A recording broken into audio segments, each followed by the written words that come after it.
مذہبی نفرتوں کا شکار مت ہو. ہماری نسلوں میں بڑے دکھ سے یہ باتیں کہہ رہا ہوں کہ جیسی نفرت میں نے پاکستان میں دیکھی ہے مذہب کی، پوری دنیا میں کہیں نہیں دیکھی. مذہب کا اختلاف کب نہیں تھا؟ میرے نبی کی موجودگی میں صحابہ میں اختلاف، نبی کی موجودگی میں اختلاف. اختلاف ختم ہی نہیں ہو سکتا. محبت کرنا سیکھو، محبت کرنا سیکھو، محبت کرنا سیکھو. تم اپنے نبی کی سیرت اٹھا کے دیکھو، منافقوں کو گلے لگایا. عبداللہ بن ابی مرنے کے قریب ہوا. عبداللہ بن ابی غلیظ ترین انسان اور جہنم کے سب سے نیچے. ابو جہل اوپر ہے، عبداللہ بن ابی نیچے ہے. ابو جہل اوپر ہے، عبداللہ بن ابی اس سے نیچے ہے، لیکن اس نے اسلام کا لبادہ اوڑھا.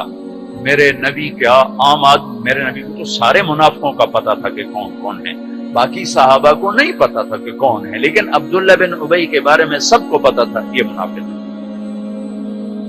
اس کے بیٹے آ گئے، وہ صحابی تھے، کہ یا رسول اللہ میرا باپ مر رہا ہے، آپ جنازہ پڑھائیں گے؟ کہاں پڑھاؤں؟ تو اس کے کفن کے لیے آپ اپنا کرتا دے دیں گے؟ کہاں؟ آپ نے اپنا کرتا اتار کے دے دیا. آپ کہتے ہیں میں منافق کے لیے کیوں کروں؟ کرتا دے دیا. وہ مر گیا تو اس کے جنازے پہ کھڑے ہو گئے. حضرت عمر سامنے آ کے کھڑے ہو گئے، یا رسول اللہ یہ کون ہے؟ پتہ ہے؟ کہاں پتہ ہے. کہا تو اس کا آپ جنازہ کیوں پڑھا رہے ہیں؟ کہا میرے اللہ نے مجھے ابھی تک روکا نہیں، یوں کہا ہے پڑھ یا نہ پڑھ میں معاف نہیں کروں. میں پڑھتا ہوں، شاید اللہ معاف کروں.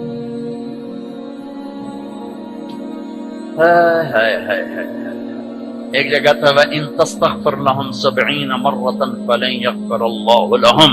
اے میرے نبی 70 دفعہ پڑھ دے جنازہ میں پھر بھی معاف نہیں کروں گا.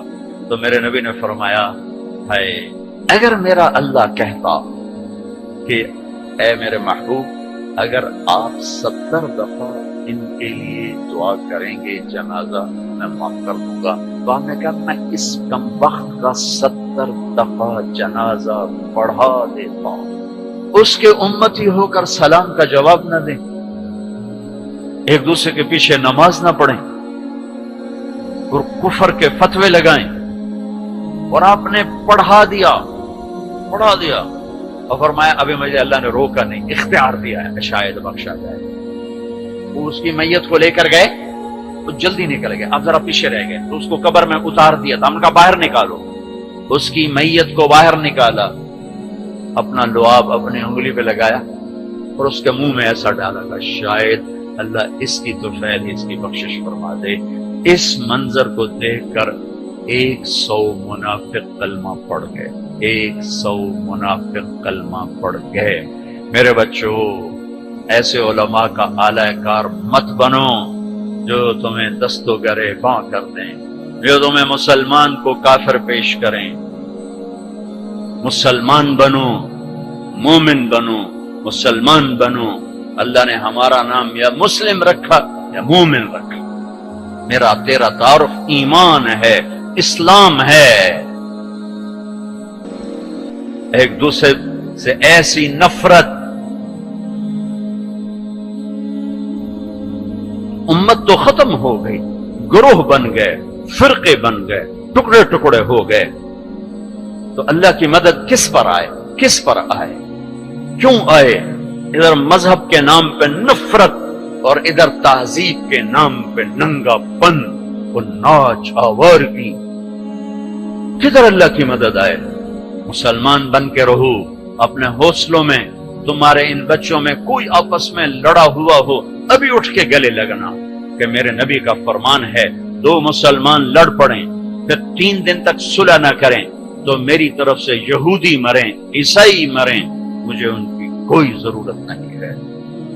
اور ہر پیر اور جمعرات کو اللہ کی بارگاہ میں اعمال پیش کیے جاتے ہیں. اعمال پیش کیے جاتے ہیں. جب 2 مسلمان، 2 عورتیں، 2 مرد، 2 نوجوان، 2 لڑکیاں، 2 لڑکے، 2 بھائی، 2 پڑوسی آپس میں لڑے ہوئے ہیں، سلام دعا نہیں ہے، جب تک یہ توبہ نہیں کرتے مجھے ان کا کوئی عمل قبول نہیں ہے. میرے بچوں میں نے حوصل لائف گزاری ہے. ہم تو جانور تھے اور اس زمانے میں ایسے تبلیغ کا کام بھی نہ تھا. میں نے تمہیں پہلے بتایا کہ 2-3 لڑکے اقبال حوصل کے لان میں نماز پڑھ رہے ہوتے تھے، وہ باغیچے میں نماز کا کسی کو پتہ ہی نہیں تھا. اب تو ماشاءاللہ بہت بہار ہے. لیکن ایک بات یہ تھی کہ مذہب کا بھی پتہ کوئی نہیں جانتا تھا فرقہ کیا ہوتا ہے، اور یہ وہ فرقہ ہے، یہ وہ فرقہ ہے. سب مسلمان بن کے رہتے تھے، ہوتے غافل تھے، پتہ کچھ نہیں تھا. تو آج تو ماشاءاللہ بہت بیداری ہے. اللہ تعالیٰ آپ کو جزائے خیر عطا فرمائے. محبت سے رہو، الفت سے رہو، نفرتوں سے. ہماری آپس میں لڑائیاں ہوتی تھی، مذہب کے نام پر نہیں، سیاست کے نام پر نہیں. ویسے ہی وڈا کون ہے، میں وڈا تھا، میں چودھری ہوتا، میں وڈا ذمہ دار تھا پتر، میں وڈا ذمہ دار تھا پتر، اس پہ لڑتے تھے. ویسے کبھی مذہب کے نام پہ ہو اور کبھی سیاسی، ایسا کبھی نہیں تھا. ہمارے ایک وارڈن آئے، طالب صاحب رحمت اللہ علیہ، بڑے نیک استاد تھے لیکن تھے بڑے سخت. یہ استادوں سے کہتا ہوں ڈنڈے نہ اٹھاؤ، محبت کے پھول دو. وہ استاد نہیں ہے جس کے نہ آنے کی کمی طلبہ محسوس نہ کر کہ آج ہمارے ٹیچر نہیں آئے یار. اور جب ٹیچر نہ آئے کہ شکر ہے کوئی نہیں ہے، جان چھٹی. اب شکر ہے یونس صاحب کی کالی ٹوپی نظر نہیں آ رہی، جان چھٹی. وہ استاد نہیں. باپ گھر میں داخل ہو اور بچے ادھر چھپ رہے ہوں کہ ہیڈ ماسٹر آ گیا، پیو نہیں ہیڈ ماسٹر آ گیا ہے، تو وہ باپ نہیں ہے، ناکام باپ ہے. ناکام باپ ہے جس کو دیکھ کر بچے لپکیں نہیں، بڑے یا چھوٹے. جس ماں کی کمی کو اولاد محسوس نہ کرے، جس باپ کی کمی کو اولاد محسوس نہ کرے، وہ ناکام والدین ہیں. ڈنڈا، سختی، یہ میرے نبی کا طریقہ نہیں ہے. محبت.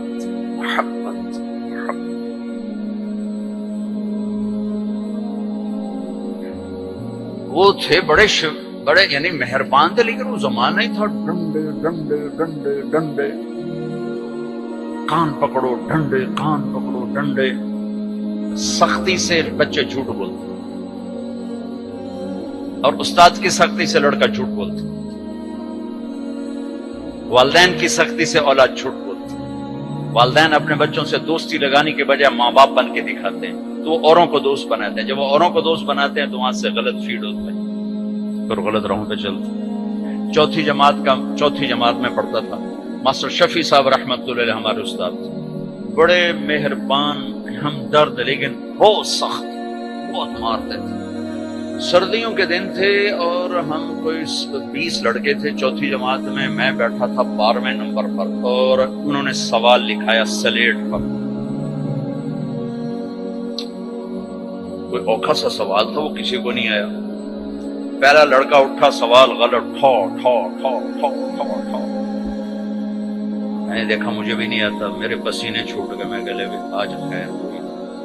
پھر دوسرے کی باری آئی، ٹھو ٹھو ٹھو ٹھو ٹھو. پھر میں نے سوال کو سوچنا چھوڑ دیا کہ میں جان بچانے کے لیے سوچنے لگا کہ آج میں جان کے میں بچاؤں کہ ڈنڈے نہ پڑیں. اب وہ قریب آ رہے ہیں اور میرا کمپیوٹر ادھر چل رہی ہے، اللہ کہ میں آج بچا سوٹے تو بچا سوٹے. جب رہ گئے نا کوئی 3 لڑکے تو ایک دم میرا کمپیوٹر کھل گیا. ہماری تہذیب ثقافت گاؤں کی یہ تھی کہ ہمارے ٹیچروں کو والد صاحب گندم بھیجتے، چاول بھیجتے، گھی بھیجتے، مکھن بھیجتے. موسم کے پھل، آم ہے، کنو ہے، مالٹا ہے، امرود ہے، میٹھا تھا، لیمو تھا، بہت کچھ. بڑا باغ کا بڑا شوق تھا. اور مرچیں، نمک، ہر چیز جاتی. اور کوئی یہ رشوت نہیں ہوتی تھی. یہ وہ ہمارے والدین سعادت سمجھتے تھے کہ بھئی ہم اپنے بچوں کے استادوں کی خدمت کریں، سعادت سمجھتے تھے. اب میں سوچ میں پڑا بھئی اب میں کیا کروں. تو کوئی موسم کا پھل سامنے کوئی نہیں، کنک بھی کوئی نہیں، چاول بھی کوئی نہیں. ہوں میں کی کرا؟ تو مجھے یاد آیا کہ مرچیں ہیں. میں اٹھا، جب 3 رہ گئے، چوتھا میں، تو میں اٹھا. میں کہا استاد جی ابا جی آندے پیان کل مرچاں توڑے گھر اپڑ جیسا. انہوں نے کہا ٹھیک ہے میرا پتر، ٹھیک ہے، تو بیٹھ.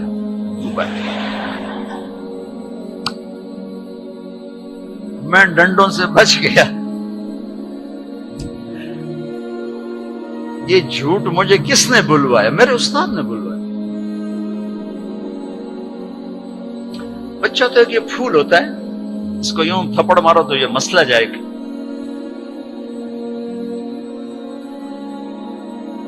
اور کسی بھی عمر میں سختی سے نفع نہیں ہوتی. ہر عمر میں محبت ہی ایک ایسا اصول ہے جس سے آپ دلوں کو خرید سکتے. سڑکوں پہ چل چل چل عمر گزری، 30 سال ہو گئے سفر کرتے، تو ایک سکیچ میرے ذہن میں بسوں کے پیچھے چل چل کے آیا ہے کہ جب وہ نئی بس ہوتی ہے تو اس کے پیچھے لکھا ہوتا ہے ویک پور چکوری تھی، بڑے نخرے سے چل رہے. جب تھوڑی پرانی ہوتی ہے تو لکھا ہوتا ہے ہارن دے کر پاس کریں. جب تھوڑی اور پرانی ہوتی ہے تو لکھا ہوتا ہے یا پاس کر یا برداشت کر. اور جب تھوڑی اور پرانی ہوتی ہے تو پیچھے ایک ملنگ بنا ہوتا ہے تو لکھا ہوتا ہے نہ چھیڑ ملنگا. اور جب وہ پرانی کو رنگ روغن ہو جائے اور وہ روڈ پر آئے تو لکھا ہوتا ہے خدا نے ایک بار پھر دلہن بنا دیا. یہ علم مجھے سڑکوں سے حاصل ہوا ہے، کسی یونیورسٹی کسی مدرسہ سے نہیں. ایک دفعہ میں ایک پوسٹر کے پیچھے جا رہا تھا اور میں اپنا مطالعہ کر رہا تھا، پڑھ رہا تھا سامنے والی سیٹ پر. پڑھتے پڑھتے ایسے میری اوپر نظر اٹھی تو ایک پوسٹر کے پیچھے گاڑی تھی. میری نظر پڑی تو اس کے پیچھے 2 بول لکھے ہوئے تھے، 2 جملے. اس نے یہ سارے دھونے دھو دیے کہ ایسا خوبصورت میں نے کہیں دیکھا ہی نہیں. یہاں لکھا ہوا تھا بہت بڑا کر کے دل ایسے، اور آگے یوں بنا کے آگے لکھا ہوا تھا برائے فروخت. دل برائے فروخت. دل کے نیچے لکھا ہوا تھا قیمت، آگے لکھا تھا ایک میٹھا بول. ایک میٹھا بول